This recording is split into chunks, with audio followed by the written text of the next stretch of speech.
La journée d'hier était une journée spéciale au Vatican. On y fêtait en effet la Vierge de Lourdes et la Journée mondiale du malade, instituée par Jean-Paul II il y a 28 ans.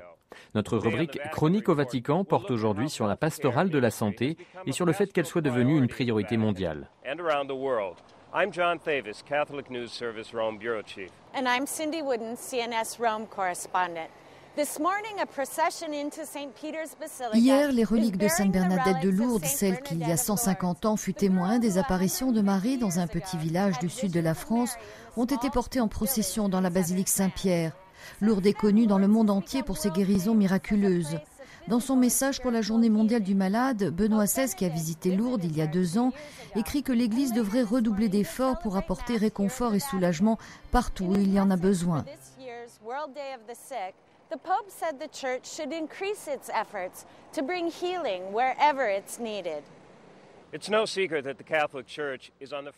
Que l'Église catholique soit en première ligne dans le secteur de la santé n'est pas un secret. Elle gère en effet plus de 5000 hôpitaux dans le monde, 20 000 dispensaires et 4000 centres de soins pour personnes âgées et handicapées. Beaucoup de ces structures œuvrent dans des pays où les chrétiens sont une minorité et elles s'occupent en particulier des patients non chrétiens. Dans certaines régions de pays en voie de développement, elles représentent même les seuls services de santé disponibles.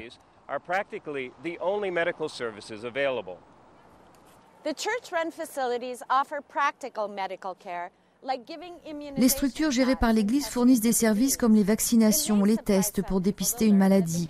Les institutions sanitaires catholiques couvrent 25% des soins à apporter aux malades du sida dans le monde. Mais l'Église ne se limite pas aux médicaments. Elle souligne que l'assistance a un revers spirituel, même lorsqu'elle ne peut garantir la guérison physique. Ainsi, rester au chevet des malades est aussi important que lui prescrire des médicaments. Sometimes just being with the sick is as important as prescribing drugs. The Vatican's involvement in healthcare has intensified in recent times. It was Pope John Paul II. Ces derniers temps, l'engagement du Vatican dans la santé a pris de l'ampleur. C'est le pape Jean-Paul II qui, il y a 25 ans, a institué le Conseil pontifical pour la pastorale de la santé, un des dicastères les plus jeunes et les plus actifs. Chaque année, celui-ci organise un congrès international sur une vaste gamme de thèmes qui vont de la génétique à l'assistance aux personnes âgées. On y voit souvent des intervenants qui ne sont pas forcément en ligne avec la doctrine catholique. Il y a donc un espace pour les voix en dehors du chœur et pour un réel échange d'idées.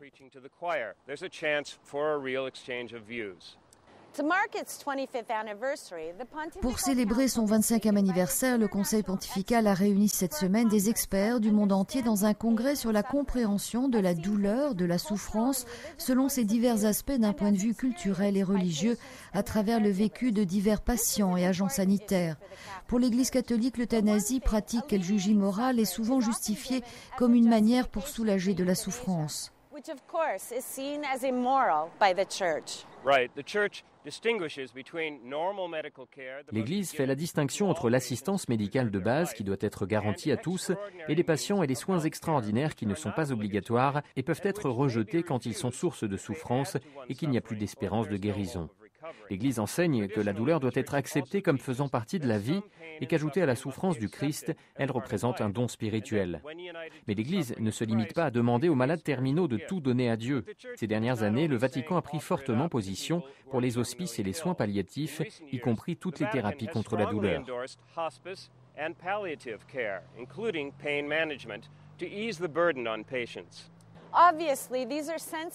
Bien entendu, il y a beaucoup de questions compliquées. La ligne de séparation entre soins ordinaires et soins extraordinaires n'est pas toujours très nette.